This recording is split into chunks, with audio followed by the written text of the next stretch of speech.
the Cardboard Herald Podcast. I am Eric, joined as always by my lovely harmonious co-host Jack. It's Krillin time, and by that I mean I'm looking at our license to grill thumbnail, which I sent you in chat, and that's hanging out here. Harmonious, I like it. Yeah, well, I first of all have Harmonies right here, so I was thinking on my feet, what game could I reference with my introduction, and also I feel like it kind of goes into it'll be fun to talk about Harmonies with our topic this week. Which we can just go ahead and start off by saying is board game expansions. We mentioned it in our post on our channel. If you ever want to get into the discussion before we get recording, we'll usually post there a day or two before we're going to record, just to kind of get some comments from the audience. We got quite a few this week. But yeah, our topic this week is expansions. And I actually, to better educate myself this week, have played Terraforming Mars Prelude, which I played for the first time like years ago, and this was like very early on in my board gaming career, so I'd completely forgotten like what it was, and then I saw it on the top of Jack's list of within his top 5 expansions. And spoilers. I forgot that I shouldn't talk about what we're talking about later on in the podcast. That's fine. Oh, no, it's okay. We're talking about expansions, good, bad, ugly, as well as some examples of some of our favorites and some of the ones that we think are examples of not the greatest. This isn't really like a cohesive top 10 list, but we're each going to share 5 expansions that we wanted to highlight. But anyway, Prelude, what do you think of it? It's great. I mean, I think that it's like it jump starts so much of the first few turns of Terraforming Mars, where you just kind of can't do anything for a little bit and you're just slowly finagling, and this just helps you skip over the part of the game that can be considered not fun while you get your engine up and running, and get you closer to being much more the engine is actually running. I think it definitely is. I'm going to try to hunt down a copy of it because I played it on Board Game Arena, and that was definitely a thing that would be welcome, I think, for all players. That's an expansion where I feel like you don't really necessarily need to know anything about the game to play with Prelude. And I think it's the expansion so nice that they made it twice. There's a Prelude 2 out there that has just even more preludes. I have more cohesive thoughts to share about Prelude, maybe when we get to talking more about like expansions in general and kind of our thing there. But yeah, it's one of those expansions that I think is very worth pursuing for anyone who's a fan of Terraforming Mars, and I think that's a pretty widespread mainstream opinion there. Did you get anything else to the table this week since we last chatted? I got some more Gazebo and Gingham from Bitewing played. I'm throwing a review together for that to go along with the Kickstarter, and kind of what I said last podcast still holds. They're neat. They're really cool. I like them. I like them quite a bit. That'll be kind of, I think, the overwhelming theme of it. There are definitely things that I will be commenting on, but yeah, they're just fun, easy. I snapped them onto my belt loop because they come with little like cases that have carabiners, just like trails with that little carabiner belt loop. And then I, went to a bar, met up with Board Gaming Bud, who is a friend of ours that we met at PAX and is on Instagram at Board Gaming Bud. Played a few rounds with him, and it's great. It's a fun game, both of them. That's awesome. I'm imagining you like a 90s X-Men character with pouches, like a bandolier of board game pouches up around you. I feel you get like enough Oink games, you get enough of these travel games, you get some, some of the like small 18 card games on there. You could get it going. Just like Batman, but with small box games where I'm just like throwing the button shy packs, throwing the little things from Drop Holter to get in the way of the villains. Yeah. What would be the so to like do the like little Batman cape fly, what board game component would be best to do that? Well, there's an old game called Battle Masters that had essentially a shower curtain as the gaming mat. Like it was a plastic mat that you would lay out, and it was just an enormous play surface. My brother and I would play it on the ground. It's set in the Warhammer fantasy universe and has a lot of connections to Hero Quest, not nearly as popular, super rad. And so Battle Masters could be your cape. I definitely think that's the way to go on that. I, for some reason, knew as soon as I asked that question that you would have some out-of-pocket answer. It's just like, hey, oh yeah, of course, Battlemaster. They have a shower curtain map. Yep, of course. It's the way to go. As far as me, speaking of Oink games, I played Rafter 5. It's an Oink game that is new to me as of this year. I think it's relatively new. I had played it before this last week, but I hadn't had a chance to talk about it. But a friend's been bringing it to our local pub meetup, and man, it is just like the perfect pub game. It's a dexterity game, very similar to, I guess, trying to do a very small box version of what Rhino Hero Super Battle does, trying to extend out surfaces and balance things, hoping that you're going to get other players to really screw up. It's just fun. It's silly, aesthetically really pleasing, fits in the Oink box. So it's just another cool dexterity Oink release worth checking out. And then other than that, I haven't had a chance to really talk about this because some of it was under embargo leading up to the Kickstarter, but another Kickstarter, or rather crowdfunding project that we'll have a video up for soon is Hollow Pact, which is the next studio mid-haul thing that's coming out here soon. And as I said, we'll have the information available via review. And there's only so much that I can discuss for now. But the basics are that unlike Beast, which was Studio Mid-Haul's breakout success, Hollow Pact is kind of a semi-cooperative game where a single player is a beast hunting down these travelers who are trying to abscond with a MacGuffin, and shifting allegiances can happen throughout the game. There's a degree of betrayal. There's a degree of success through cooperation.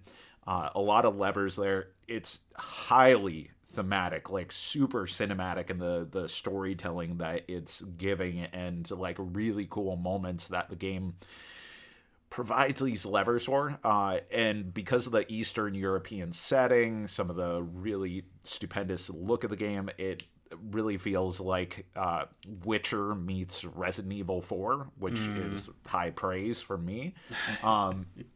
But as far as gameplay, Beast is still my bae, and there is a considerable good chewy core to this game, though also some feedback that I hope that the publisher is going to take into consideration as they continue development and ultimately the production of the game, because they're still doing some development. But Kickstarter, I believe Kickstarter is going to be going up soon. Yeah, I just Googled. They got a Kickstarter.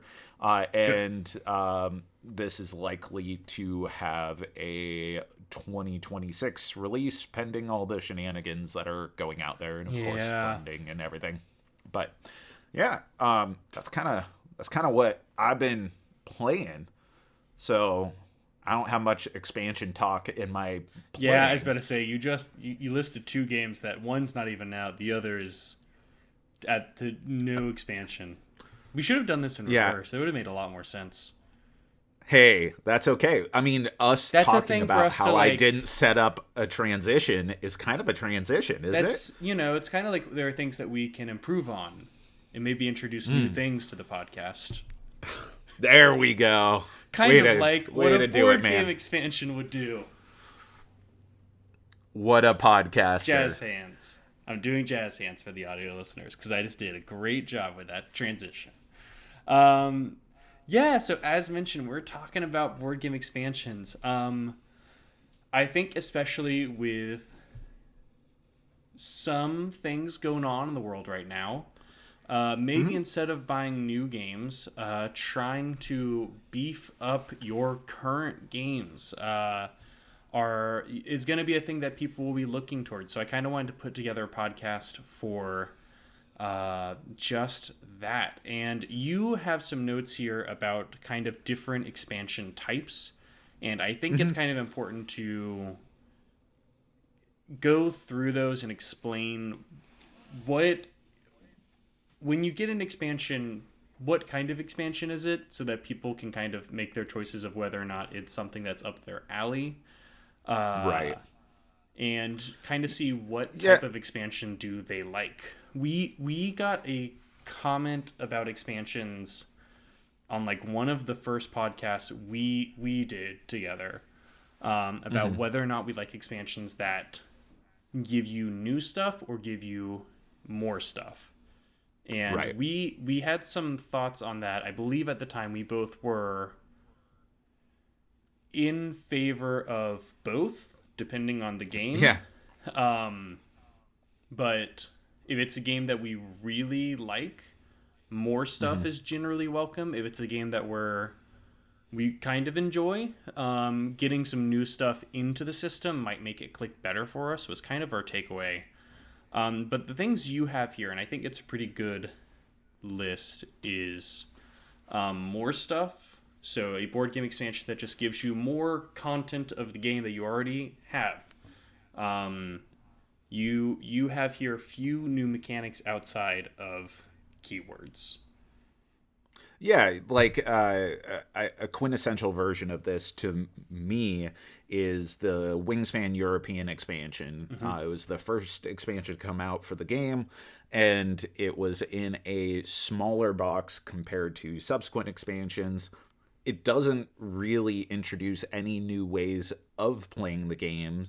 It did introduce one new mechanic, really. I mean, there's a couple different things that the cards can do, but the only real potential thing is the end of round powers that are shuffled into the rest of the bird deck. And they might come up, they might not. They feel really cohesive and at home with the rest of the game. So, like, you honestly believe it could have been there from the very beginning. Yeah. It doesn't really require a lot of explanation. The cards themselves give you the context for when they work, how they work.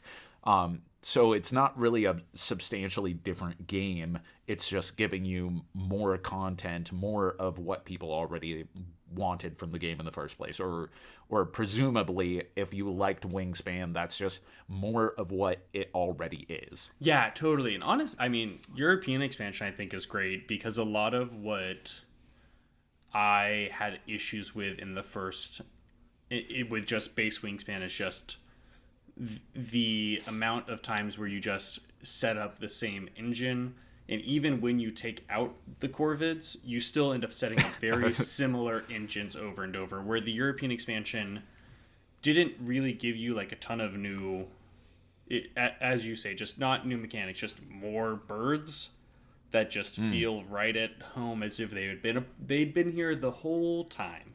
They Sam Reiched it. They were there the whole time.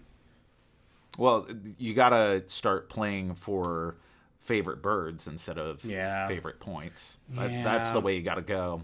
I do that when I am never going to in a situation where I could go for a corvid or I could go for a belted kingfisher. Listen, man, that belted kingfisher is coming into play because that's my favorite bird and that is my secret win. And yes, that may be suboptimal, but I'm getting that belted kingfisher. That's what I try to do whenever I'm playing with new players, because I've talked about it before, where if you're teaching someone a game, you try to not like just destroy them, because it's not fun for really anybody. In Wingspan, my whole goal when I'm playing with new players is play as many chickadees as possible. I love chickadees. Chickadees are my favorite bird group in Wingspan. There you go. Lovely. So that's more stuff expansion. The next one would be new stuff, which is introducing new mechanics to this game or changing up the decision space. You did a review recently that seems like it was a new stuff expansion with the matcha expansion for White Castle. Yeah. I haven't even posted that yet. That's just in the can. We got so many videos. Oh going, wow! But, I thought it had already been posted because we've had it for a little bit. Listen, man, for the audience, to learn a little bit more about how the sausage is made, like when you're doing this as a for funsies side thing, then sometimes life gets in the way, so you prep things in advance and you want to stay on schedule, but then you're also paying attention to like when Kickstarters are, and some people want reviews right away, some don't. And sometimes you have a review for War of the Ring, the card game, that's been sitting around for months that really should go into the schedule, but you just don't find a good time to put it, so you just put it up this week. And matcha, it's been a couple weeks at least since that one's been done, but it will go up. We got a couple Kickstarter things to get through here, and Hegemony is already, and we had Finn's. Anyway, yes, matcha. Tell me about matcha. This is the podcast where I just spoil everything that's coming up on this channel. What's in Jack's top 5? What videos are coming out that we haven't talked about yet? Matcha just seems like it changes a lot of the decision making that you normally would have, where normally you have 3 turns in White Castle, and that just is so crunchy. And matcha introduces a 4th turn, which that revolutionary. I know, adding an extra turn to the 3 turn per turn game. But it also gives you more places to play your workers, maybe some more bonuses to the cards that you're going through with your lantern. And I think just because that one is recent and I thought it had been posted, so I thought it would be a good reference point to it totally is. And just because we haven't done a review on it yet doesn't mean that people aren't out there playing it. And I think this is absolutely one of those ones where the expansion is adding a whole new segment of the board. It's adding a 4th type of person who acts completely differently. The courtesans, or I guess geishas, who act differently, though in echoes of how other of the placed family members, clan members would be placed. They're not exactly workers, but your farmers, your samurai, and your diplomats. The geishas are placed similar to them, but it is a different mini game. That's a 4th mini game to take into consideration, and it gives you a whole new set of dice, another resource. So it has echoes of what's already been there, but I definitely would categorize this in the more stuff expansion territory because it's fundamentally changing the game into a different thing. Even if it's hypothetically more of what you may have already wanted, it's still transformative to what White Castle is to add in matcha. Yeah, totally. And I think that there are a ton of board game expansions that they're new stuff. Sometimes there are things that were in the base game that were deemed too complex and then got moved to an expansion, which is kind of one of your other categories, which is missing stuff. Things that you think could or should have been included in the base game, such as solo modes or other things like that. One that I have a review on the way for the base game of this. I filmed it. The big thing is I just need more B-roll footage, which I'll get at some point the next time I play it. But is Furnace. And Furnace is cool. It's a great game. I like it quite a lot. It doesn't have a solo mode in the base game, but it has one in the expansion. But I don't want to pay $20 just to get a solo mode for this game when there's a solo mode online that seems to be doing really well, and it just seems like this probably should have just been in the base game. And there are a few that are like that, I think. Yeah, I think so. And I should also point out, as I was coming up with this list, I was well aware that these weren't all mutually exclusive. There's a lot of expansions that could fit into many of these categories. And in particular, these last two categories, missing stuff and fixing stuff, which we'll get into in just a little bit, are often the impetus for why an expansion might exist, whereas how it addresses these things is through that more stuff or new stuff. But with missing stuff, Furnace is a good example of this. Other retroactive solo modes, I mean, Archipelago is one of those older games where it was right at the cusp where Euros were starting to get solo modes, and they didn't have one in the base game, but then release a solo mode afterwards, pretty close to the original release, seeing the growing popularity of solo modes in the late 2010s. But it's still something where it's like, I don't know, this really feels like in future editions of this game, it should just be included in the base game. Sometimes this is done really well. Sometimes this is done poorly. There are absolutely examples where it has been incorporated into the base game in the future. I mean, Viticulture Essential Edition right now, which is the only retail edition of Viticulture base game that you can get, has elements of the original Viticulture Tuscany in it. Though now there's also Tuscany Essential Edition, which is a whole separate discussion. But again, with younger studios or games that were released at times where it was kind of transformative in the industry, I can give a pass when these things aren't necessarily included to begin with, but then because of growing demand for a specific thing, or maybe the studio has more funds or resources or access to publishing ability, then they release an expansion that really feels like it's providing something that otherwise should have been there from the beginning. So that's kind of what I was getting into with missing stuff that, you know, in retrospect, it probably could or should be included in the base game. Yeah, and I think what you said about there's a ton of crossover with all of these where it's most of them aren't just one. Like I would say pretty much none of the expansions that I think either of us have on our list are just one of these categories. I mean, I think it's pretty hard to make a game that is exclusively more stuff or exclusively new stuff. Right. Though I guess some might consider missing stuff new stuff, depending on how you look at it.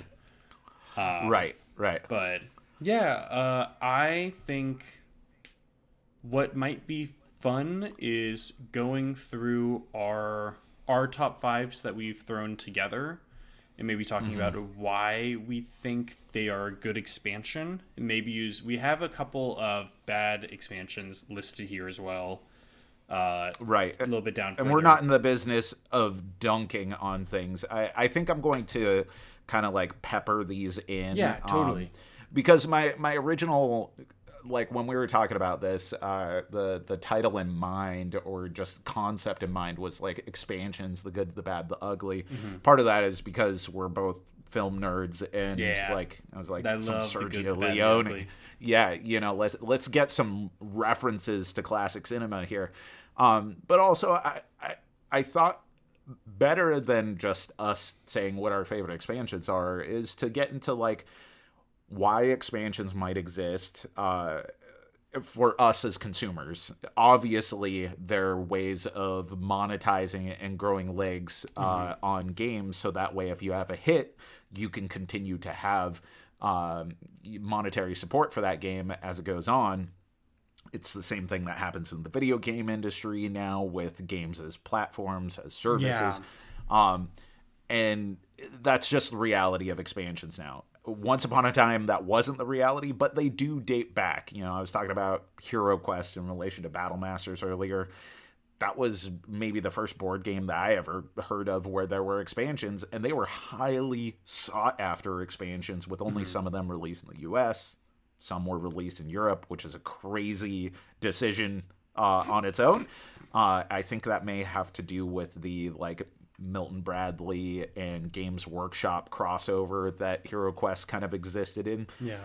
But anyway, you know, like I definitely think that there are instances in which we've both played expansions and been like, whatever they were hoping to achieve with this ain't it. This is not making me want to play this game anymore. I did want to get into that one last category, though, the fixing stuff, which I think is dangerous territory. Like it can be good, but I definitely see fixing stuff as something different than missing stuff. Where missing stuff is maybe like an admission of, oh yeah, tastes have changed. Interests have changed, capabilities have changed, so now we'd like to provide this as an add-on. Though, you know, like it's even if it's filling a gap, it's not like inherently about a criticism of the game. Whereas there are a lot of expansions that are directly informed by criticism of the game, either complaints about the production, the game design, its balance, its flow, whatever. And the expansion, for better or worse, is seeking to take that aspect of the game and hopefully make it better. And there is a degree of like sunken cost fallacy that goes into that for like us as gamers. Like, you know, we're like, I really want to like this game. I don't like this game, so I'm going to pay more money to hopefully like this game through an expansion. Ideally, you have a good game and it's making it better, but you know, things happen. Yeah, there are always going to be things within a board game that trip up the audience in some way, and I think some of those things seem a lot more fixable than others. With just like you know, maybe some extra components and a new rule book, and then suddenly you have an expansion on your hands. And I think in some ways those kinds of expansions are sometimes really great.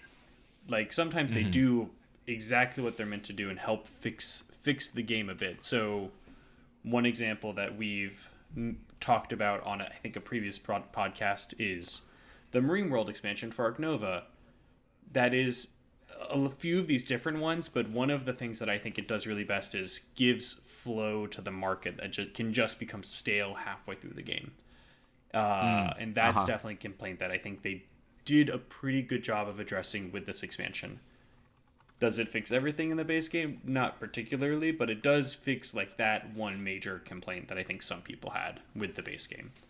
And then sometimes there are others that don't do that. Did you have one specifically in mind that was just a bad fix stuff expansion that we can maybe learn from? Or do you not want to dunk on a game this early in the podcast? I mean, that's directly a fix stuff expansion that still did not do the thing. I think that... Oh, man. Let's get into the list. I have some expansions as kind of foils to my favorite expansions here, and we'll get into them.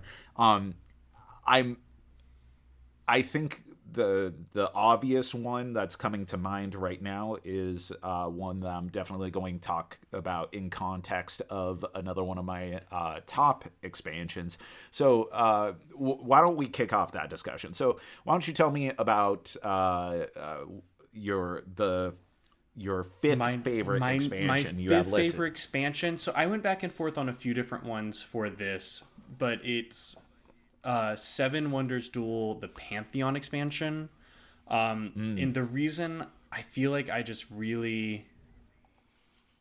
It felt bad leaving it off of my top 5 list is, one, it's just... I love, like, mythology. Like, that's definitely a space that I enjoy playing in a lot creatively. I had a board game that was, like, Greek mythology based. So for me, theme on its own was great. And it just gave you... Seven Wonders Duel, I feel like, is, as a base game, awesome. Like, it is a great two-player game that there's so many just small tug of wars that are going on. And I think with the Pantheon expansion, it just gives you another tug of war that you have to kind of keep your focus on, of seeing what deities you're going to be able to keep control of and which ones are going to benefit you the most while you're still doing all of the card drafting things that are going on. And I think that it's an expansion to a game that was already great, which I feel like gives you, as a designer and as a publisher, publishing expansions for games that are already really great is kind of similar to movies, where there's a sequel to a movie that already has like a very big following, and you're pitching to an audience that already enjoys the base product, and that lets you get sometimes a bit more experimental with it. And I feel like Seven Wonders Duel Pantheon is definitely not like the maximum effort they could have gone to add like weirdness to it, but it does give you just another decision that you have to make in a very good way. Something I love about Pantheon is that even production-wise, it fits very nicely with the original. The way that the Pantheon board cradles the original war board is really cool. And I also like that the concept of Seven Wonders Duel is really this 3-way tug of war, and it adds a new sort of tug of war in how you're laying out these deities, but they aren't inherently a victory condition in and of themselves. They just enhance the other 3 battles that are essentially going on over the points, the war, and the science, and it just adds to the decision space while not feeling completely foreign to the product. I think that it's definitely an expansion where some people might find that it is transformative to the point where it's taking away from the original, but it's not so much so that it like I said, feels foreign. It's a great one, and it's one that I always include while playing. To go to my list here, the first one that I wanted to bring up, number 5 on my list, is Architects of the West Kingdom, Works of Wonder.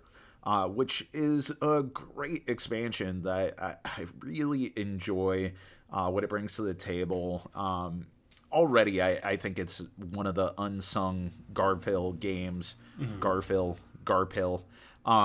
that doesn't get as much attention as, say, Paladins of the West Kingdom or Raiders of the North Sea or whatever. But it does a great job of adding these totemic wooden objects that are these mega buildings that you can contribute to, which feel thematically in line with what the game was already trying to do, but it also gives you a separate avenue to pursue rather than the central funneled gimmick of contributing to the cathedral. That's the main focus of the game, as is. Just really smart, fits very nicely within the game, and there's a revamped solo mode that is, you could say that it's kind of fixing something. Like the original solo mode in the game was kind of meh, whereas this gives it a little more to it, but it just does a lot without doing anything overly dramatic. And it also adds the I forget what they're called. It's essentially like a Game of Thrones inspired, like a princess and a master of whispers type of thing, or it could have been inspired by a bunch of different things. But there's like the shadowy council guy and the bright princess who can enhance certain actions. And just gives you a little bit more pressure and consideration and avenues to play the game. It's just really good. I'm interested to hear the rest of the ranking system for solo modes for you, because it goes from which is to Yeah. That was the difference. In that, that is better. So is it the quieter that it gets, the better, or is it the pitch? Is the pitch what we're working on here? I mean, this is content in the making, baby. But I think like the lowest of the low is like a, whereas next to that is kind of like a, and then it's like, and then it's like, and then it's like, and then and then and then there's like a complete like auga and eyes popping out of my head, for my favorite solo experiences. I might have to codify that list separately. Yeah, if we could get that on just like an official ranking. Maybe instead of doing like a, I feel like 1 through, like a 1 to 10 ranking is so cliche, but a auga ranking could be good. Could be. It goes against everything we set out to do on this channel, which is not make decisions for people.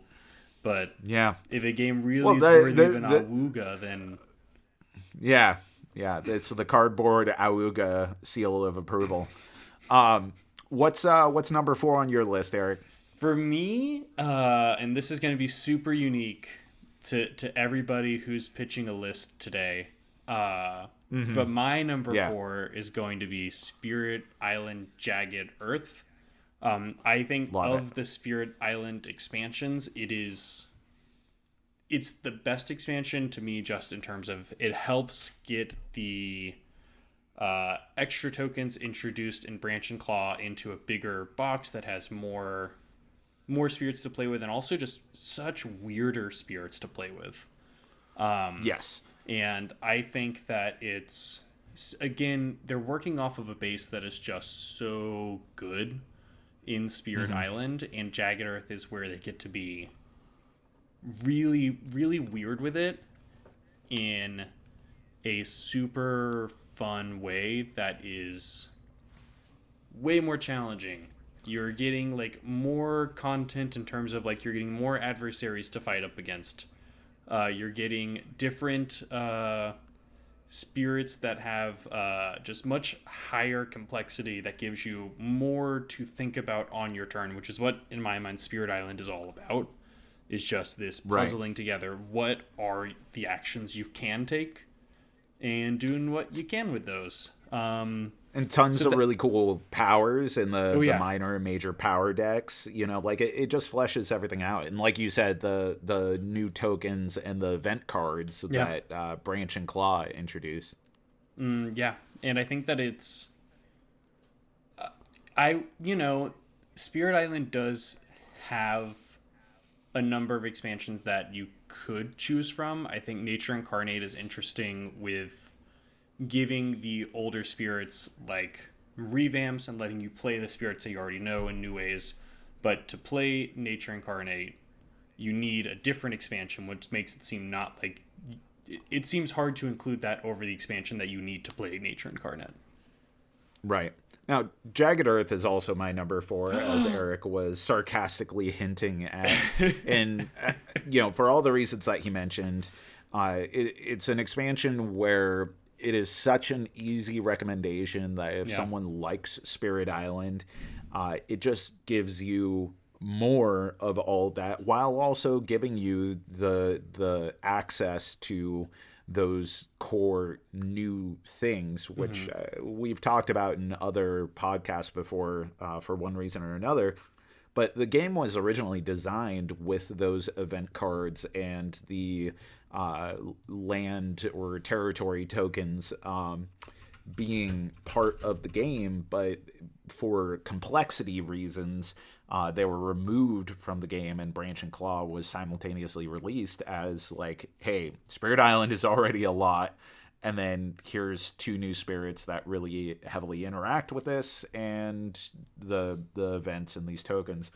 But because of Jagged Earth, if someone just really loved Spirit Island, you'd be like, who doggy? Here's some more Spirit Island for you. Yeah. The only reason why it's not higher on this list, which, again, this isn't quite like exactly my favorite expansions. It's more, like I think both Eric and I were trying to use this as like a demonstrative list of different types of expansions I can't say concepts. That I didn't put together like a very thorough ranking of, I really think this one's number 3 versus number 2. It was me putting together 5 expansions that I think are the best examples in my mind of expansions. Right. And in spite of Spirit Island being my favorite game, the only reason why I didn't necessarily put this higher is because Spirit Island is one of those games where you already have kind of a crazy amount of content and replayability in the default box. And especially if you already have the first expansion that was released for the game in Branch and Claw, then it's hard to argue that you need Jagged Earth for any reason, unless you are a super dork like us and just want to have it and want to play all those spirits and everything. But the number of combinations that you can already have with the existing content that's out there is great. But if someone's Spirit Island, like a Spirit Island rookie, or who hasn't expanded into any content yet or not, Jagged Earth is just, it's a great package, fascinating spirits, and Eric and I are on a meeting of minds here. Yeah. But enough on that. Where are you taking me with your number 3? Number 3, we are leaving Spirit Island and heading to space. Arrakis. For Dune, Imperium, Rise of Ix. This is an expansion that I think kind of fits most of the categories, like in terms of what it is. It is more stuff, because I think that this is a great expansion that touches on all of the things an expansion could be, and I think it's tough for me to play the base game without this stuff unless I am like teaching somebody and don't want to like really go over how the track works, the technology track. But it's more stuff. You're getting new house leaders. It's new stuff. It is introducing dreadnoughts as like a new thing that you're combating with. It is fixing some stuff. I think that what Rise of Ix does for the first few turns of Dune Imperium, where you're not just in this loop to immediately go get your new worker by going to the spice spaces, selling the spice, going to the space on the High Council. It just gives the first few turns much more flexibility in what is the most optimal move. in a way that just fixes, I think, one of my larger complaints about the base game. I mean, I love this game. I love this game right here. It's a great game.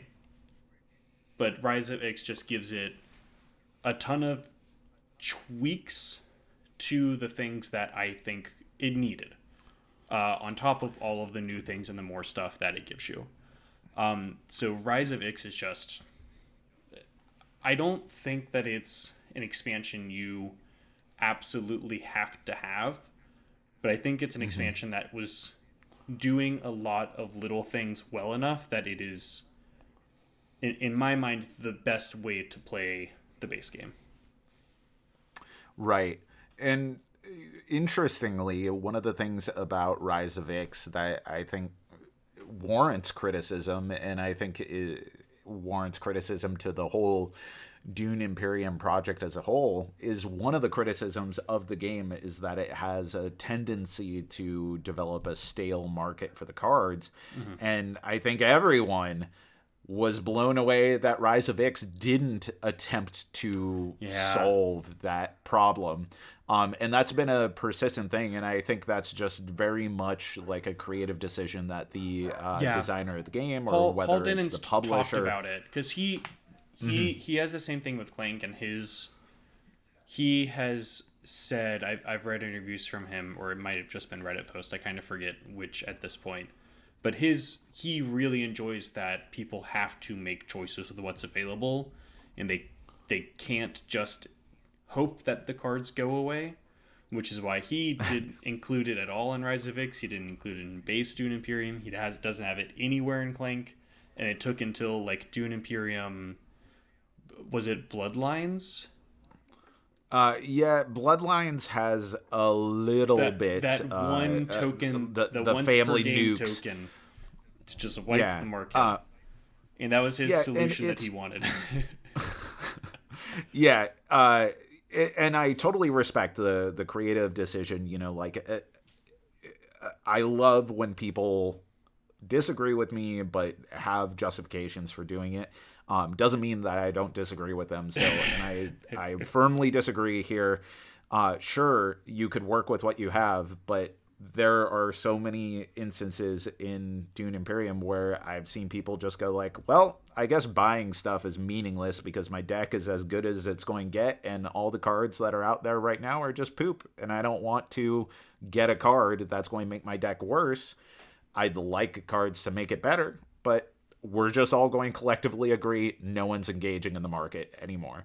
Now, that's not a typical situation in Dune Imperium, but it can happen. And that's why I think having some way of manipulating the market or clearing the market or, you know, whatever is a good decision. And we have it now. We should start family nukes. We should start shuffling in Marine World cards into the Dune Imperium set. So that when the wave icon comes out, it just washes away. Like, anytime you see Jason Momoa, you have to clear the market. That's the way it works. For any context too, you know, like if he's hanging out at your house, you got to do it. Jason if you're Momoa watching vaguely around, the market in Dune Imperium is just constantly on rotation. It's like a sushi restaurant, conveyor belt.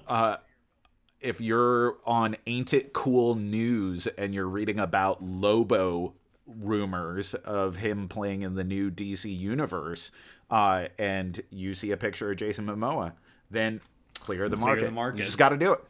Yep. Do you think we can get Jason Momoa to Wall Street? Yes. I think it would be good for us as U.S. citizens. Yeah. I think we should get Jason Momoa as a guest host to this podcast. I think that would work well. Is he?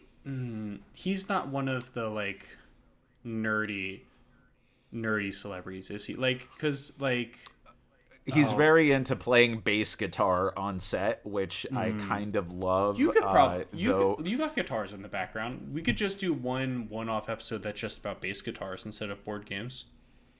Yeah, we'll just talk about like Metallica and bass, I guess. We'll like have an entire episode about fixing and Justice for All and getting the bass levels added back in there. We could do that. I mean, anyway, My thought was Henry Cavill is like a nerdy celebrity. Like he frequently talks about his nerdhood. We could get him on. Yeah. I'll have my people talk to him. Sounds good. Hey, Jack, Excellent. can you talk to him? You're my people. You got it. Yep. I'm on it. What's your number 3, Jack? My number 3, and I realized I said that I had these expansions I was going to dunk on and do it in the context of my other numbers, and I hadn't been doing that yet. So I'm going to get back to catching up here a little bit. An example, contrary to like Architects of the West Kingdom earlier, bringing in a like new thing, new element, but feeling cohesive. Kind of the opposite of that is like Suburbia 5 stars, which that expansion adds like a whole new market system, which requires tiles to be shuffled in that may or may not come up. If they do come up, they can be snapped up by players before anyone else gets a chance to. And then it becomes like this dramatic imbalance thing. It becomes a very meticulous thing to set up 5 stars appropriately. And it just makes what's already a smart and clean game into a lot more of a mess. And then with Spirit Island Jagged Earth, the like being like, this is just more cool stuff. You like this? We're going to give you more of this. I did not like Terraforming Mars's later expansions. Turmoil and Colonies, they felt like they were cohesive to the concepts of the original Terraforming Mars, but to the point that it was distracting you from the best elements of Terraforming Mars, which is really that heavy emphasis on engine building. When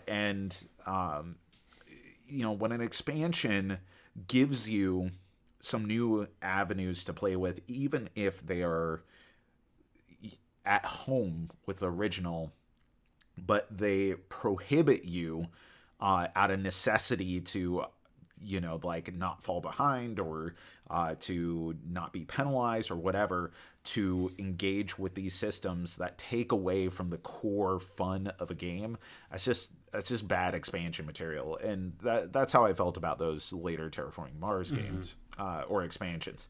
Now, to my number 3, another great expansion, something that I mentioned earlier, is Viticulture, the Tuscany Essential Edition. Now, some people will say this is like a mandatory, you must include this thing, and I disagree. I think Viticulture Essential Edition is one of the greatest worker placement packages out there, especially if you're wanting that sort of logistical growth and processing type of worker placement that Agricola and this fall into. But the expansion, Tuscany, it takes what's already this bisected seasonal worker placement where you can choose to place workers in spring, or I guess in the original summer, and then you can choose to place workers in fall, but you have to make important decisions between them.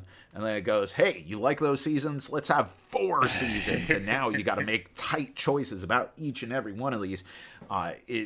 It takes what's already great about this game and just elevates it while adding kind of like some buck wild things. It's like, hey, you want an area control system? Here you go. But it also gives you some important resources, so it's kind of a catch-up mechanism or something to circumvent one of the problems of the original. You like having workers? Great. Well, what if this introduces having specialized workers that you can optionally get, but they're at cheap enough of a cost that you're almost certainly going to want to get them. They can be used as normal workers, but they give you a way of using them in a way that might otherwise have been suboptimal play, giving you more of a decision space. I think it's absolutely brilliant. There are some criticisms to have of the expansion. A lot of people don't like that there's a lot more ways of getting points through the cards, the visitors in it, and that can take away from the emphasis, the need to go through the core loop of refining wine. But I don't find it to be like a dominant strategy. I just find that as like an alternate strategy, which is cool in that ecosystem to have like this totally different approach of being a wine wheeler and dealer rather than a cultivator, grower, warehouse that sells it. I think it gives, for one, it does give like that new avenue of victory that you can explore on different playthroughs. And it also, I think, is kind of fun thematically, where there are the people who are going to be very good at just making good wine. And then there's the like, the wineries that are just like for tour buses. People come and visit, and they come and then they go, and you just send them off. And that's kind of the whole point of that winery. I've been to a few of those, and their wine's not very good most of the time. I think of all the expansions on my list, this is the most transformative, introducing several new concepts, which if you have the original Viticulture and Tuscany, there's actually a lot of modularity that's been chopped out of here. And Tuscany is inherently modular. The area control element, the board, the updated workers, there are a lot of those that can be worked independently, which is something that to me is really delicate. I like when I get to play with all my toys in the box, and so I get kind of turned off when I'm only playing with a little bit at a time, especially if those little bits require a lot of different concepts that you have to relearn. I already have to brush up on rules whenever I break out a game, right? Yeah. I pull a game off a shelf and I'm like, okay, it's been a month or two since I played this, or maybe 6 months or whatever. And then if I have to go like, well, the last time I played this, I only used this module, so this time I'm going to use this module. And that's what I hate about Cities of Splendor. I own Cities of Splendor. And every time I play Splendor, I go, I do not want to play with Cities of Splendor.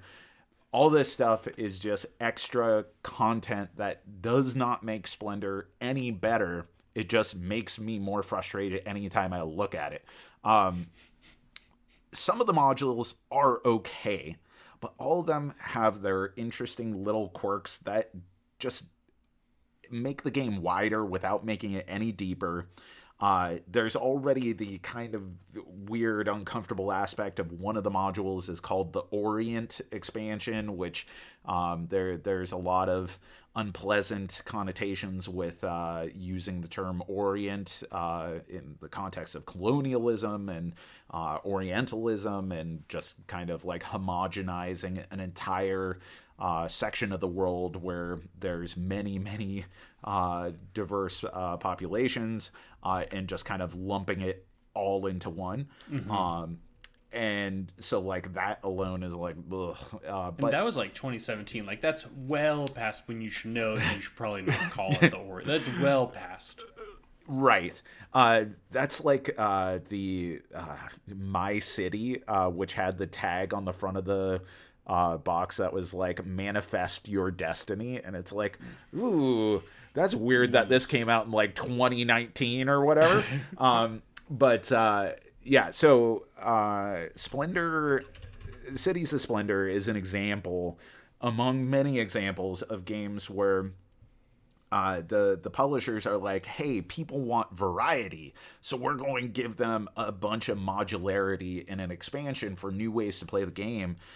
But that can also just backfire and make a game more of a pain that you don't even want to bother learning or integrating that stuff. Or even worse, if you do have to integrate that stuff, that anytime you break out the game, you're like, oh, right, I remember how the core game plays, and the expansion does X, Y, and Z, and I don't know. You know what? You want to play a different game? Let's play a different game. Yeah, and especially the Cities of Splendor, it's like, oh, what does this expansion do?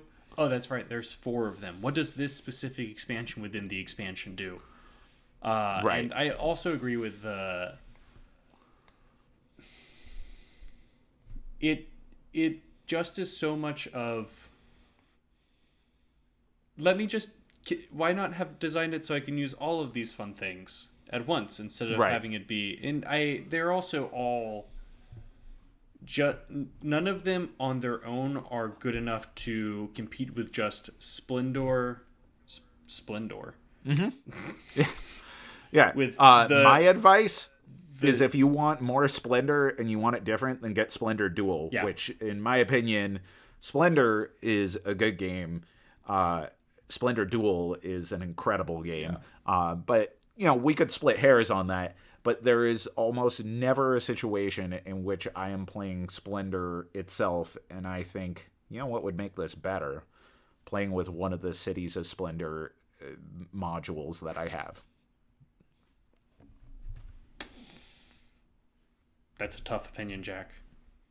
I know. That's controversial. Very controversial. Hot takes. The next expansion that I have is one that has come out recently, and in my mind, it is an expansion. Like, it is labeled as an expansion. It came out with the base game, which is Arcs: The Blighted Reach campaign. And for me, this is another expansion that you don't need to have it to get the most fun out of the base game. The base game is already really solid. It is a very solid base for you to build on. And I think the Blighted Reach campaign just takes so many of these weird concepts that are introduced in Arcs and elevates them with all of the new leaders and the mothership factions that come up, and telling this epic space story.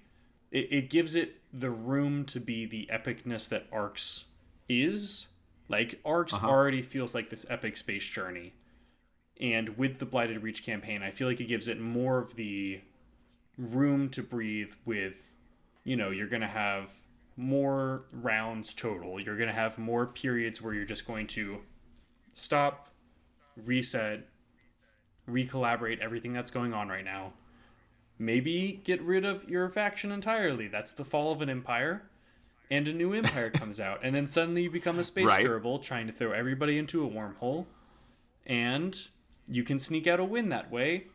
And it's just kind of weird and fun. And I think that the Blighted Reach campaign lets you feel more like you're in the world of Arcs. With more stuff, a bit more new stuff, but it's not really fixing anything. There isn't really anything that's, I would say, missing in the base game. So it's just more stuff and new stuff. And I think it gets to do that because it was designed from for that from the start. And I think they did a really great job making the base game of Arcs still feel very, very strong. You do not need the Blighted Reach campaign, but it's an expansion that I think, if you have the time, that's really the biggest investment with the Blighted Reach campaign, is it takes a game that already can be kind of long and makes it twice as long, but it maybe twice as long. But to play the full campaign, which is 3 ostensibly shorter games, though there's more complexity in it. So one of the shorter rounded games is going to take about as long as a full game of the original Arcs. And I think this is a really interesting pick for you. And I totally see it. And we've played the Blighted Reach together. I own the Blighted Reach. I love that the Blighted Reach has this great big box. The organization is great, and everything fits cohesively in there. But I've spent a lot of time thinking about this. And while I have tremendous respect for the Blighted Reach, and I love Arcs, I actually prefer, I've come to the conclusion that I prefer Arcs on its own, as just a very deep and beautiful strategy game, whereas the Blighted Reach starts to bring in almost like a role-playing narrative arc to it, that is really fascinating, and the mechanical overhead does such a great job in incorporating these nuanced elements while still making it feel like a strategy game. But at the same time, like it unfocuses it. It unfocuses the strategy parts of it a bit. Yeah, and I want to be able to focus on, like, how do I really lean into the specific strategies that I have? And I don't want to think about, like, the mental math of what sorts of narrative impact is going to affect what my strategic capabilities are going to be next game. I have no idea what the story unfolding next game is going to be. And so how can I account for that other than just do really well this time? Is that something that's going to be more beneficial to me for next game or not? Mm-hmm. And so you kind of have to distance yourself from the idea of, like, is my objective winning the campaign? Is my objective winning an individual game? Is my objective just to do what my faction does the best? There's more, I guess, grander logistics going on in the Blighted Reach campaign, which are super cool and completely unique. For me, that is transforming it away from what I think is my favorite way of playing that game. Mm-hmm. But I can absolutely see why the Blighted Reach would, for some people, make Arcs their favorite game of all time. And I think that's part of the genius of Arcs in general. I was just going to say that for me, and this is, I don't know for sure how true it is for you, but I get really swayed by games that make me feel the story more. Like, for me, the story of a game is not the most important thing, but it definitely will make me enjoy a game way more if there's a story I can follow, or just feel like emotionally moved by, which is why I think that Blighted Reach campaign is probably, if in a vacuum, like if I have the time to play the Blighted Reach campaign and also the time to play base game Arcs, I would probably prefer the Blighted Reach campaign because I think it just gives you more emotional stakes within the game. Yeah, and I totally get it. We know this. We know this. I'm not an RPG guy, and I don't think story does it for me as much as like resonant moments. Like the story of what happened in a game.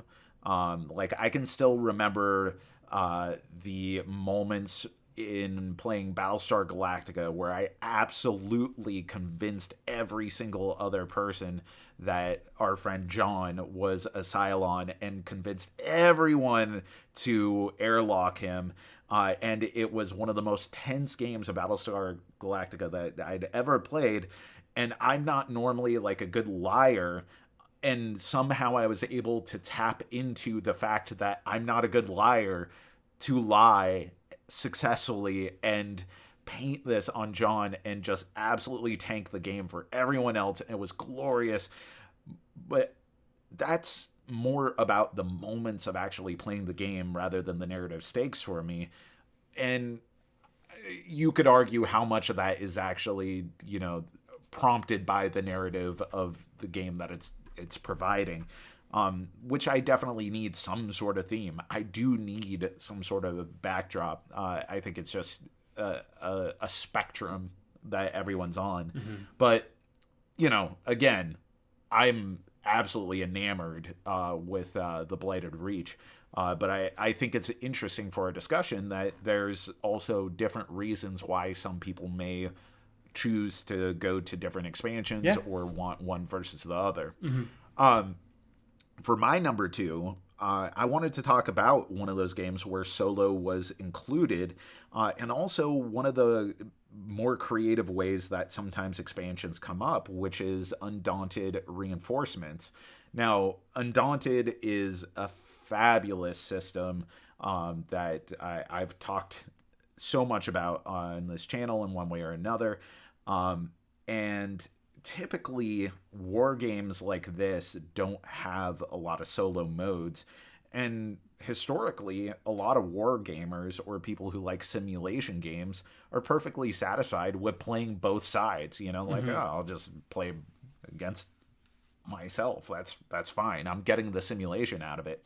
However, this is an example where organically the solo community ended up coming up with a really great solo mode for Undaunted, something that the original designers did not anticipate being able to do in a way that felt really good, and prompted by that.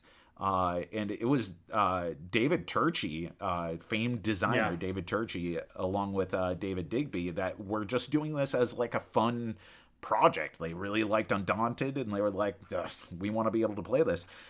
And Reinforcements gives you more multiplayer game capability. It allows you to play solo through the entire campaign that already existed for the original Undaunted, as well as Undaunted North Africa, a separate standalone game. It allows you to play either side of those, so you could play as any of the factions, which are very asymmetric factions. There's a lot of work that needs to be done to make this happen, and it does it in a way that makes sense. So Reinforcement is good if you are into multiplayer gaming. It's great if you're into solo gaming. It's a way of highlighting the hard work of the incredible community on Board Game Geek and just the solo community. And even though it's providing something that was absent from the originals, that you could argue maybe this should have been there all along, it's something that historically isn't often included in these types of games. So I don't think it would have been a reasonable expectation to have this, and to codify it in this way is just fabulous. And it makes sense. Like, there are a lot of expansions that add solo modes or just add additional modes that are like, well, I mean, it's great that you made this, but it feels kind of lame. This is not one of them. This is you could play Undaunted only ever solo, and you would still have a great time with Reinforcements. And get like mostly the full experience of the game from what I've heard from you talking about it. I haven't played Reinforcements, even though I really should. At this point, I should look into. I'm gonna look up prices right now. We'll see what's going on here. You can play some when you're up for the wedding celebration or the wedding. celebration. Yeah. Both. Why not both? Yeah. Why not both? And a quick example of something that I don't think was a good way of doing this is the review that I actually posted this week. War of the Rings Against the Shadow expansion introduces a solo mode where it only allows you to play as the Fellowship side, or the side of good. It only automates evil. It's not a particularly great solo mode. It's a solo mode that's very easily, in my opinion, and it seems like others' opinions, because I wanted to make sure this wasn't just something that I was experiencing. It's exploitable by others. And it just feels like a wasted opportunity, and it provides nothing meaningful for people who don't have an interest in playing solo mode. So in the comparison of this great additive element in Reinforcements, War of the Rings, the card game specifically, Against the Shadow, just feels like a disappointment for a game that I do like. I like War of the Ring, the card game.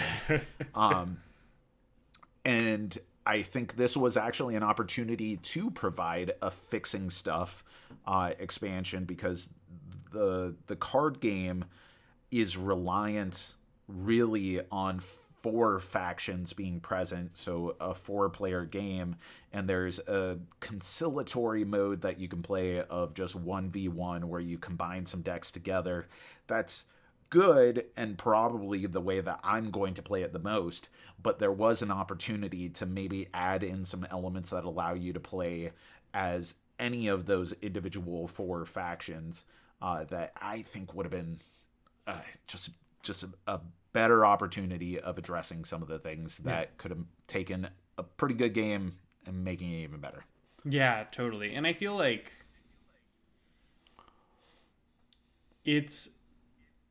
there are a number of expansions that give you something that is just for solo players. I think that there are some expansions, like I think the Clockwork expansion is a perfectly good expansion. And that is just for solo players. It does technically have it as like a co-op that you can play with other people, but I feel like that's pretty clearly not the intended. Like, this was to give solo players for Root more options, right? Compared to the base solo game, which was not very great. So I would struggle as a purchaser to get Against the Shadow and have it be just a disappointing solo mode on top of it being only for solo. Right. Yeah. So my number one, I'm gonna pull another Sam Reich here. It's been here the whole time. Right there. What? Wingspan Oceania expansion is in my mind my favorite expansion. It's definitely the one that I played the most. Like, Agreed. I don't play Wingspan without Oceania expansion. It just gives so much oomph to the base game and rejuvenates the base game in a way that, again, Wingspan is already a solid base to build an expansion on. But it gives you so many like new weird birds. It gives you the nectar, which lets you just play more birds, which to me is like the most fun part of the game, is getting birds into play. And it gives you more options to combat the corvids. So with you know, I still don't put them in the game on principle, but you hate them. Get out of here. I don't even want to look at you. You could put the ravens back in and have them be not like the most dominant thing in the game. They would be they would have like competition for these things are going to let you do things. These birds will let you do things that are more powerful. And it just is the birds in this game are just so gorgeous, and they fit in with the entire theme. And I feel like that makes sense since Wingspan is really a realistic art style. Like, it's not a crazy new art style or vibe that they would have to get the feel for, but the powers feel mostly at home with the base game.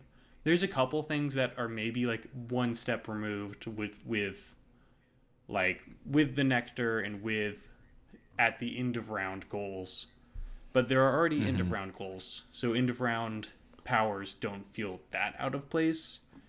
Right. It just, for me, is... There's also really a rebalancing. Yeah. The rebalancing of the bird rows. Yeah. The habitats, like the grasslands is no longer... Eggs are no longer just a dominant strategy. You have to do the strategy to have a chance to win. Yeah. Right. It gives you more ways of manipulating some of the luck that can come out of...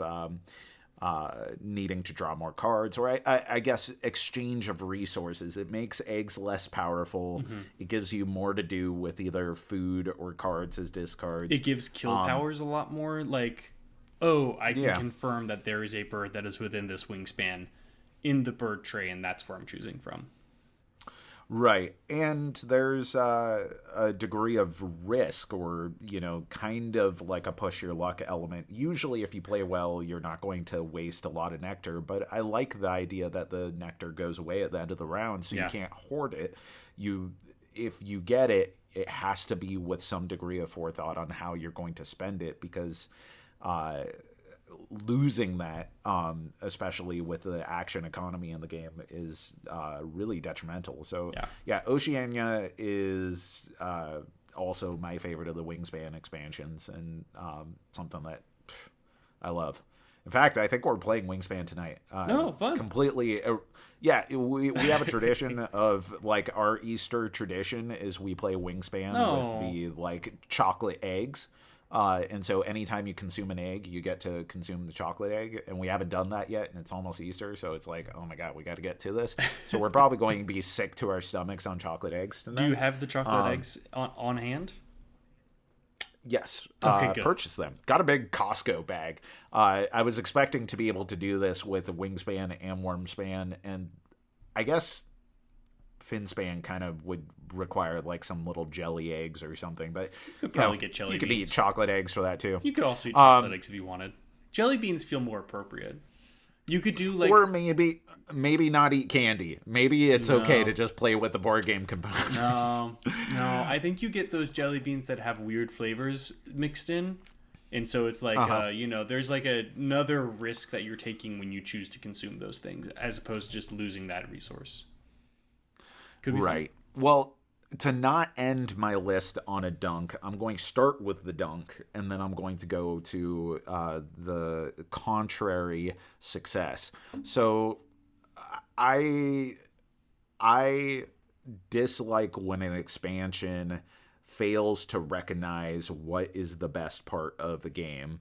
And I don't think that there's a greater example of this and a more memed example of this than the Carcassonne Catapult expansion, which is like, hey, you love Carcassonne. What if there's a dexterity element to it? A very hard to manage, temperamental, poorly thought out dexterity component to this. No one asked for this. Like, if you wanted to design a separate Carcassonne dexterity game, go for it. Use the theme, have cool callbacks, whatever. I don't care. It's terrible. No one wants this. No one should have this. This is an expansion just for making expansion's sake. It's a money grab, a poorly thought out one. You should feel bad if you have this for non-ironic reasons. No, like what you like, but I'm at least going to be looking at you sideways for having that. But I think the contradiction to that, the opposite of it, is Terraforming Mars Prelude. I love this expansion, and it is the one missing element from Ares Expedition that I would love to have. And I suppose there's probably already like some fan implementations of this. There's got to be. Probably. There's got to be. Almost certainly. But Prelude, for those who don't know, Terraforming Mars is an engine building game where the fun of the game is really cultivating this hyper-specific engine. And the game gives you so many opportunities to take what is initially a somewhat generic shell, and you do have a corporation that gives you a special power, but based off the cards that you have and the decisions you make, you refine it into this precise edge. And that initial couple of rounds can be a little bit slow as you're just starting to get going. And Prelude lets you take a look at some cards before you even play your first turn of the game that will give you some little extra bonus, essentially customizing your character or your corporation in this regard in a way that doesn't feel overwhelming and it doesn't feel overly restrictive. And it kind of gives you the opportunity to either further hyper-focus yourself from the get-go or diversify a little bit to present yourself with options that you can kind of play around with, almost like multi-classing in an RPG. Yeah. And it speeds up the game slightly in a really smart way to account for one of the inherent criticisms of a bigger game like Terraforming Mars. And it also gets you to the fun of the game quicker and allows you to lean in a little bit further into the fun that already is what at least I am most looking forward to in Terraforming Mars, in getting that hyper-specific engine. I think it is an absolute slam dunk of an expansion, and like an auto-inclusion that for anyone who likes that game, I would recommend that they check it out. And I think it is a lesson to the game design community that absolutely has impacted some of the decisions that people have made about how to handle asymmetric powers in more advanced or slightly heavier Euro games, to give you more elements to play with, or how to customize where you're not restricted into just like, I am this one faction. You can have a couple options that give you more breadth, more customization, more direction. Yeah. It's so good. I think it also just gets, I mean, we mentioned this earlier, it just gives you, for one, it lets corporations feel more unique. Like, I know that the preludes are not tied to your corporation, but it does feel like it is setting you up as, oh, these are like the 3 core things that your corporation is good at in Terraforming Mars. Sometimes it's just hyper-focused on steel production, but occasionally it is just like, oh, I have I got a Martian industry, therefore I make a little bit more money than everybody else, and I started out the game with some more money. And when I play this thing, it gives me more money.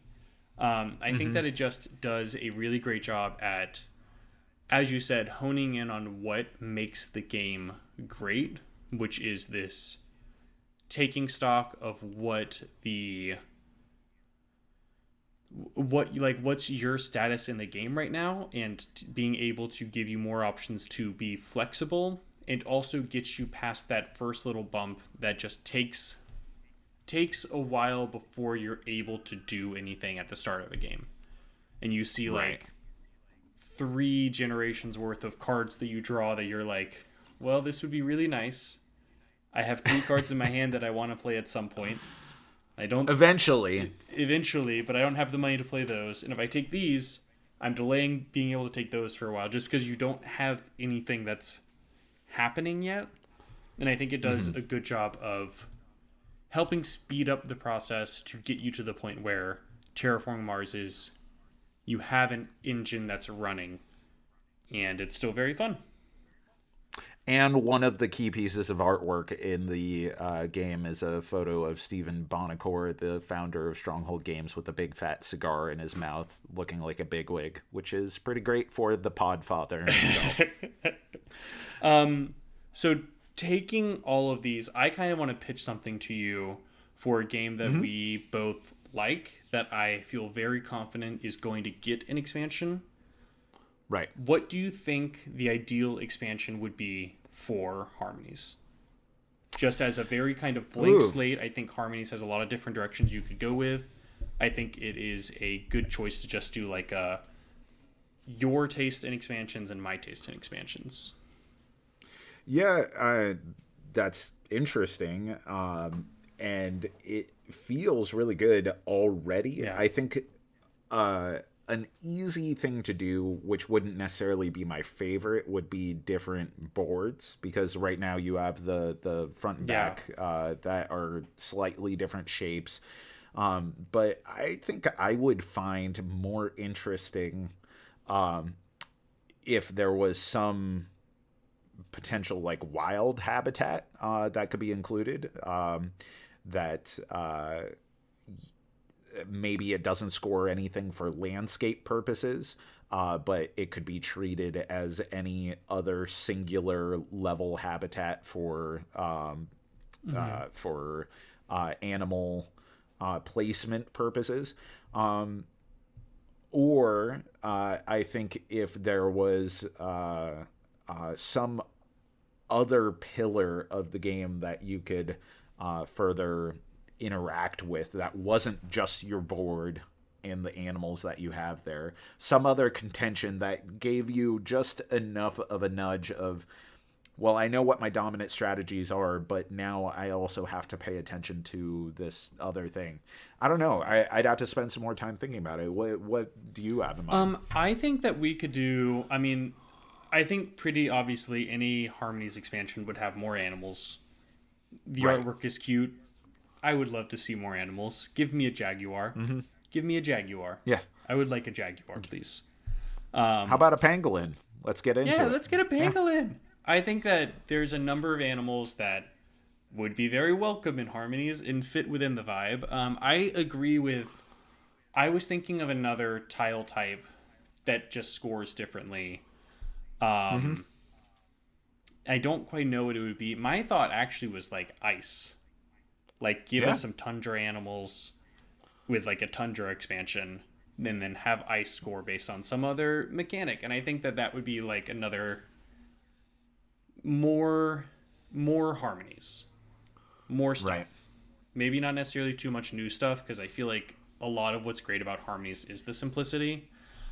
Or we could say, let's ignore that entirely and have there be like a area control game where you're trying to place cubes of a... Like, because how all of the animal cards have like, this one is a grasslands colored animal card. This one is a water colored animal card. Have there be like, for every cube you remove from water on your animal card and place on your board, you also place a cube on blue, and whoever has the most blue cubes gets bonus points at the end, and have it that way you're at least interacting with the other players a bit more. That introduces a ton of rules and maybe headspace that Harmonies doesn't need. That could be fun though. What if there was something that was kind of like what Sagrada does with the tools that are available, where you could, when you pull some of your discs, you could place one of your discs on a tool instead of on your board, which means that you're sacrificing potential, though in some cases you're picking up things that you don't necessarily want. But you could put something on a power that's a communal power that anyone can access, or maybe everyone can access once, so long as they pay something towards it, or maybe it's triggered by something. But that gives you some mitigation device, allows you to rearrange something on your board, or do something that allows you to essentially correct something where you're like, oh, this was a horrible mistake when I was forced into a decision earlier on in the game. That could be interesting. Maybe. Just like a bulldozer type thing. Yes. Perfect for, animal great. habitation. It's great. And animals naturalism. love bulldozers. They love it. I watch Ferngully. We did a post here basically asking people what do they look for in a board game expansion, and what is your favorite board game expansion? And we got quite a few comments. I'll go with the ones that I feel like need less commentary, or things we've already commented on first, just so that we can go, yes, we agree, this is a great comment, we're in full support of this. Thomas Hant Jin posted that Spirit Island is goated for real. I agree. Spirit Island is goated for real. We've talked about it. Didn't you say goated the sauce or something? It's goated with the sauce. There you go. We're all in agreement here. Spirit Island is goated with the sauce for real, for real. Yep. Right, Jack? It's got good expansions. It's got a lot there. I'm goated in the sauce, I guess, and therefore Spirit Island is as well. Every Spirit Island expansion so far has been great. They build on each other in a really fun way. Goated with the sauce for real, for real. There you go.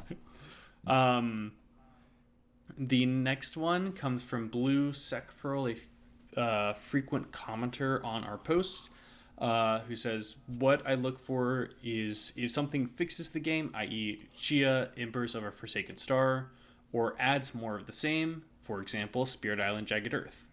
As someone who lives in a tiny apartment who consolidates expansions into the main game box, I learned to label expansion content as such. It helps me understand what I'm looking at, especially when a game hasn't hit the table in the last year, which you talked about how there's already just a need to look at the rule book whenever you open a game for the first time in a while. And especially with expansions, labeling them is great. That's a great way of doing it.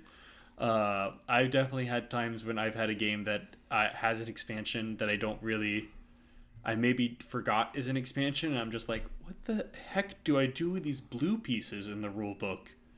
And then I remember, I need to go find the expansion rule book, which is in the expansion box, but for some reason this box of pieces ended up in the main game box. Very helpful. Forced into this behavior because of expansions. I've started labeling like extra stuff, like stuff that's been replaced by an expansion. Mm-hmm. I just put it in a bag with an index card that says extra stuff. So that way I know this stuff will never need to be touched, never going to be played with. It's all just lumped in there together. Wingspan is one that I have for this. And that's either stuff that is surplus or has been replaced by the expansions, or is just elements of the expansion that I'm never going to like really deal with. Like I don't have an interest in playing like the 7-player mode of Wingspan. I think it was like flock mode or something that they came out with. And while I have some of the expansion materials that introduce that into there, that is still welcome and great.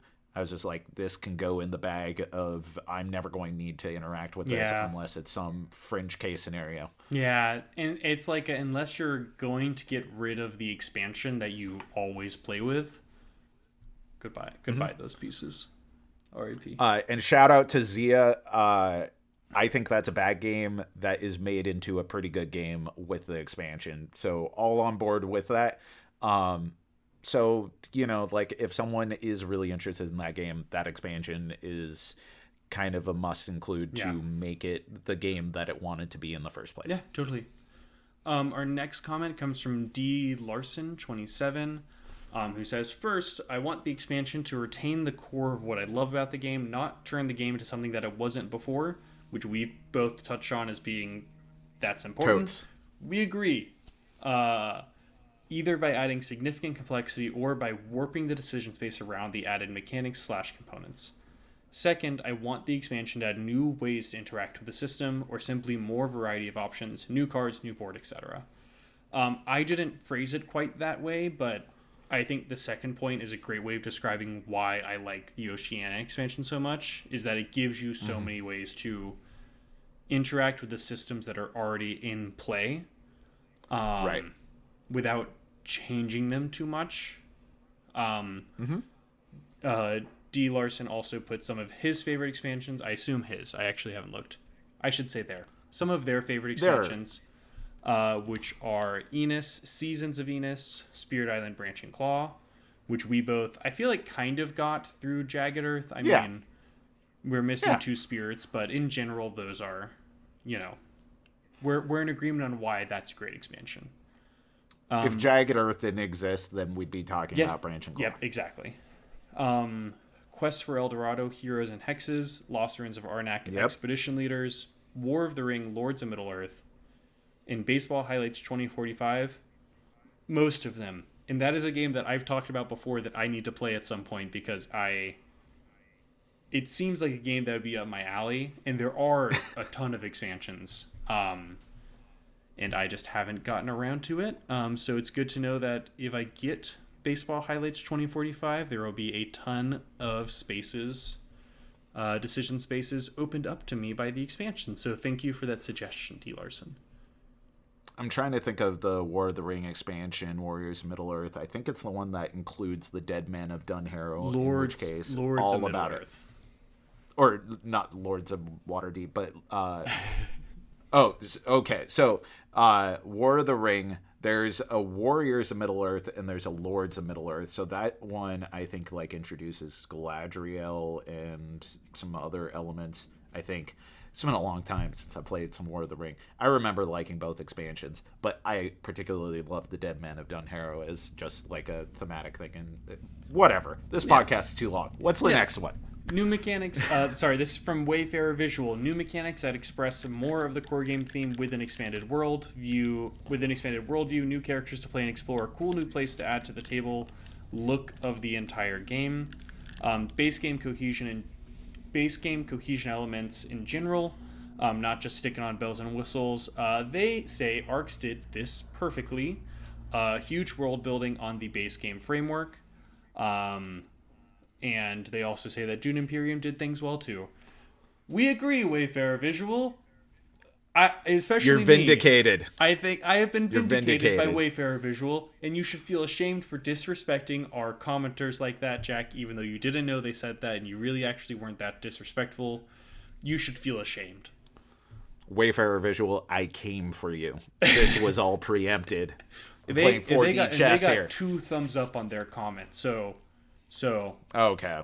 At least 3 people you've villainized. And the last comment comes from Eduardo Serpa, saying that anything that helps me play the game more often. Game modes for larger/smaller player counts, co-op modes, maybe with more opportunities for storytelling, modes that speed the game up or increase/reduce interaction can also be cool. Race for the Galaxy, Dune Uprising, Root, and Arcs are all great for me. Concordia, Venus, and Solitaria also seem really interesting, but I haven't played those yet. Same for Scythe, Rise of Fenris, and Wingspan Asia. Wingspan Asia I haven't played yet, but I do think that seems like it would fit within a lot of the reasons why I like Oceania. I think some features I wouldn't really interact with too much. Like I think the flock mode. The flock mode and duet mode. Seems like I wouldn't really get a lot of use out of that, but the 2-player area control, maybe that would work really well for me. And also just more birds. More birds. That's where it's at. There's more kingfishers in it. There's a lot of Asian kingfishers out there. I think that's the final closing thought of this podcast is more birds. More birds. More birds. All right. All we want is more birds. Cool. Well, this was a fun talk. Yeah. And it was fun to bring a list together, but go more into conceptual spaces. Yeah. And I think we had a lot of fun, and we're waiting to hear back from Jason Momoa. Could be any week now. He's on the podcast with us. Send in any questions you have to Jason Momoa or us, one or the other, to cardboardherald@gmail.com, or comment on YouTube or Spotify, I think are the 2 places we can get comments, or at cardboardherald.com. We have we post everything there weekly, so if you want to listen to us just from our own website without going through another service, you can do that. And you can comment on the post there, and we'll see them, and we will include them in our weekly comment conversation. Thank you. Comment corner. Comment corner. That's fun. Well, we already have the lore corner. I think that's too many corners. Nobody commented on the sepia rectangular tone. Aspect ratio. Yeah. The sepia tone of the lore corner added at least 20 minutes of editing for me as I figured out how to make things sepia tone within DaVinci Resolve. And no love was given for the sepia tone. So until behavior starts improving, there will be no more sepia tone for you, our commenters and listeners. Thank you so much for tuning in. Please let us know if you have any topics you want to hear us talk about through any of the channels we just listed. Thanks for tuning in and being an awesome community. I have been Eric with the Cardboard Herald, joined by Jack. Bye.